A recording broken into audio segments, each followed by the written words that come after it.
listeners. Thanks again for tuning in to Sin's Workshop. Hope we're all having a wonderful day today. Alright, so today we are going to be talking about This Golden Flame by Emily Victoria.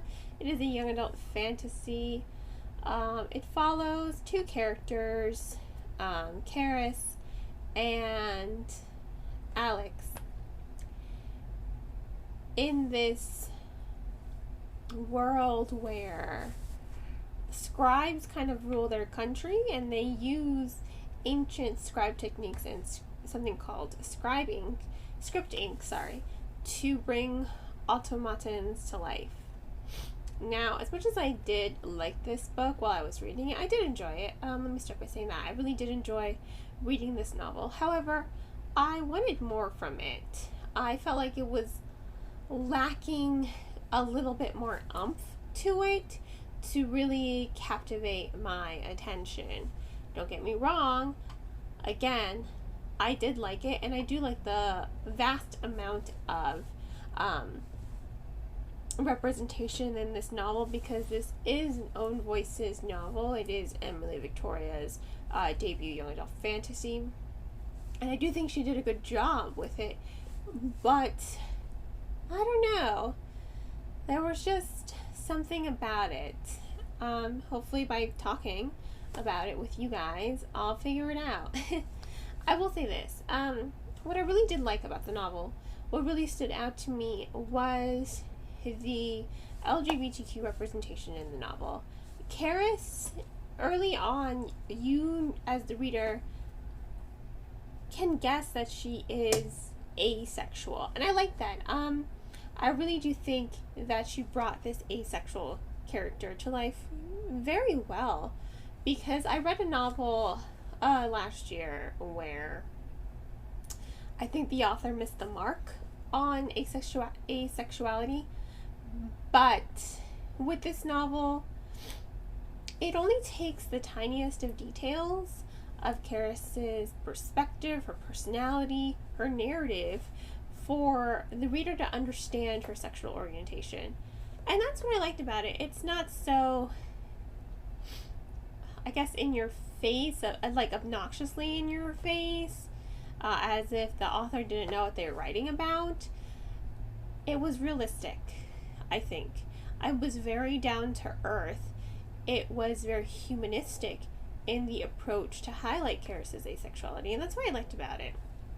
So I do like the LGBTQ representation. I do like how I'm seeing more asexual characters in literature, because I feel like they are a group of people that are kind of forgotten about sometimes, and I really do think that we as society are still trying to understand what it means to be asexual, since people are now coming out more and more as asexual. So I do like Karis's approach to it. I do like how she made it very relatable to the reader, so that if you are unclear of what asexuality means, you know what it means, and you can picture this person being, your brother or your sister or your friend, someone close to you. And I really do appreciate that take on the storytelling.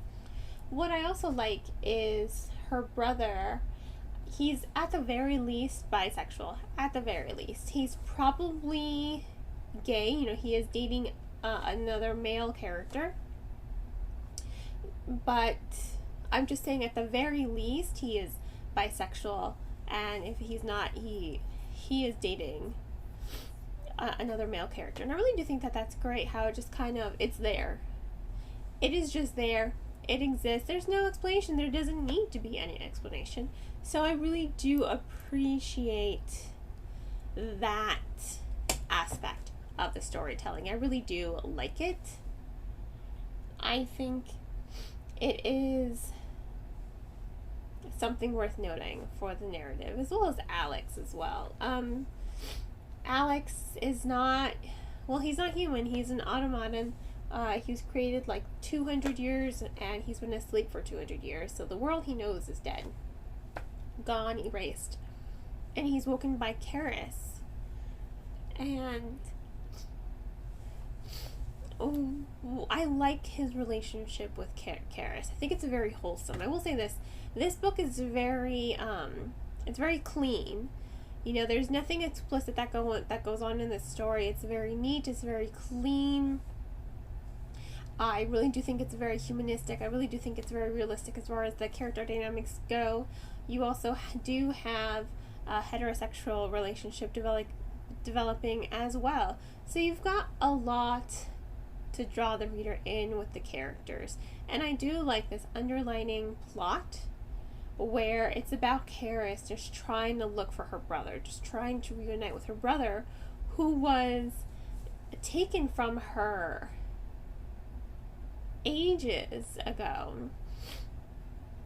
But then you have this overarching plot with Alex and Karis. They're kind of stuck into they're sucked into this war with the Scriptorian. They are trying to get the Script ink so that they can reawake the automatons that have been dormant for 200 years so that he can basically wage war and threaten anyone who wants to come into his realm. He's not a good person. However, I do think his characterization was lacking. As I'm saying this right now, I find him very unmemorable. He's not like the rest of the characters who are memorable. He is not threatening as a villain. He's kind of that generic villain, and maybe that's why I just was just like, meh, near the end, because he is this very generic villain. You can see he's trying to draw illusions between himself and Karis to be like, you're as villainous as me. But I think the dialogue and the tone just didn't make him as menacing as you would hope he would be. I mean, I do think he is just very forgettable as a villain. As I said, I didn't bother writing his name down. I don't even remember his name. He's that forgettable as a villain. So I do think the story did need a stronger villain to build this story.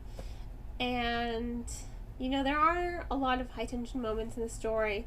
I do love how they go on a pirate ship and they kind of become pirates for a while, Karis and Alex, and they're swept in this underground rebellion against the Scriptorium. I enjoyed that a lot, but at the end of the day, I found it lacking something. It didn't blow me away, and I really wish it had blown me away. I mean, I think that cover is absolutely beautiful, and I even animated it for my Instagram, and it was wonderful to animate. Some covers are just perfect for bringing to life. But I just think the story was not as engaging. I don't know if it was the pacing or if it was just how the story ties up at the end. I do like the neatness. I do like the character development. I like how the plot develops, and I like the journey that we went on. But it's not something that I would probably keep in my library just because it didn't wow me. It didn't impact me as much as I wish it had. Once again, I think the best part of this novel is the characterization and the LGBTQ representation, because it is so down to earth, it is very realistic, it is very human, and it really does highlight a sect of people that don't really get a lot of representation in media. You know, they do deserve as much representation as anyone else. So I do applaud Emily Victoria, who is an asexual woman. So I do applaud her for being able to bring her own experiences to life through the character Karis. And that's probably why I was able to really connect with Karis a lot, because she was very relatable. But again, this book just didn't blow me away, unfortunately. Nevertheless, I did like it. So I'm going to go ahead and give this book 3.5 out of 5 stars. Didn't wow me, but it was still good. You know, I really did enjoy it. I really, really did enjoy it while I was reading it. Again, this is probably not a book that I would keep, however. It's probably a book I would just share, though. It's probably a book I would put in a giveaway, be like, here, I like this book a lot, and I think you should read it, and I think you should pass it on. I think this is a book that definitely deserves to be spread around because it is enriching. But it didn't blow me away, and that villain wasn't as menacing as I wish he had been. If you want to go ahead and purchase the book, please purchase the book from your local bookstore or online book retailer. If money's tight, please check out the book from your local library. Libraries deserve all the support they can get from their community. And on that note, I hope you all will continue to support me by liking this podcast, sharing it with all your book loving friends, and becoming a sponsor and supporter on Anchor. There is information on the link in the description of this podcast. I hope you all have a great rest of your day, and as always, happy reading.